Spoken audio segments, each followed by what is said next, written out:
देवरिया में मंगलवार को रोडवेज बस स्टेशन पर उस समय हंगामे की स्थिति बन गई जब ट्रैफिक पुलिस और होम गार्ड के जवानों पर रोडवेज चालक और परिचालक के साथ मारपीट करने का आरोप लगा। घटना से नाराज रोडवेज कर्मचारियों ने बसों का संचालन बंद कर चक्का जाम कर दिया और दोषी पुलिसकर्मियों के खिलाफ कार्रवाई की मांग की।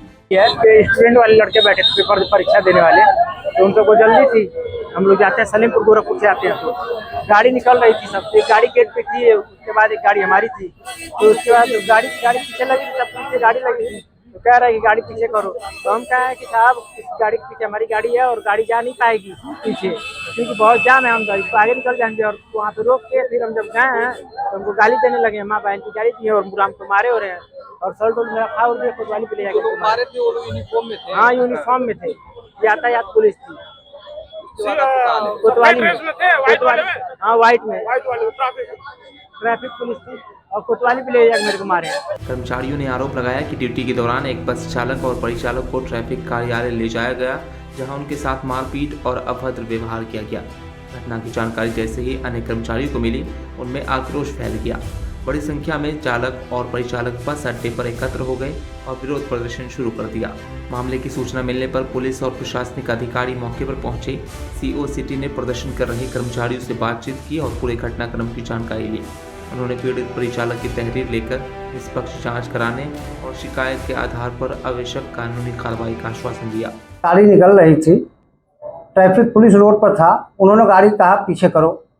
अभी ड्राइवर पहले पीछे देखेगा तभी बैक करेगा, तब तक उन्होंने कंडक्टर से कहा कि क्यों नहीं बैक करा रहे हो। उसको तुरंत उन्होंने गाली देना शुरू किया और सीट पर से उसका कॉलर पकड़ करके नीचे खींच लिए। खींचने के बाद उसको मारे पीटे, अब मारते पीटते ही उसको थाने तक ले गए हैं। उनके स्टाफ भी 2-3 थे, ले जा करके थाने में मारे पीटे हैं और बुरी तरह से उसके आँख पर चोट भी आई है, आँख के नीचे।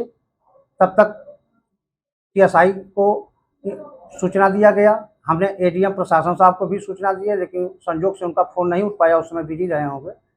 फिर CO साहब आए, CO साहब के आश्वासन के बाद उन्होंने कहा कि हमको तहरीर दीजिए और उस ट्रैफिक पुलिस के विरुद्ध हम आवश्यक कार्रवाई करेंगे।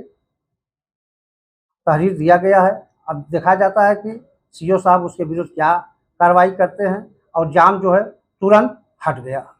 फिर हमने ADM प्रशासन साहब को भी अवगत करा दिया गया, एकदम रास्ता क्लियर हो गया है। इस घटना ने एक बार फिर ड्यूटी के दौरान सरकारी कर्मचारियों और पुलिसकर्मियों के बीच होने वाले विवादों को चर्चा में ला दिया है। अब सभी की नज़र प्रशासनिक जांच पर टिकी है, जिससे साफ हो सकेगा कि घटना के पीछे वास्तविक परिस्थितियां क्या थी और किसकी जिम्मेदारी तय होती है। Bureau report, dynamite news, Deoria.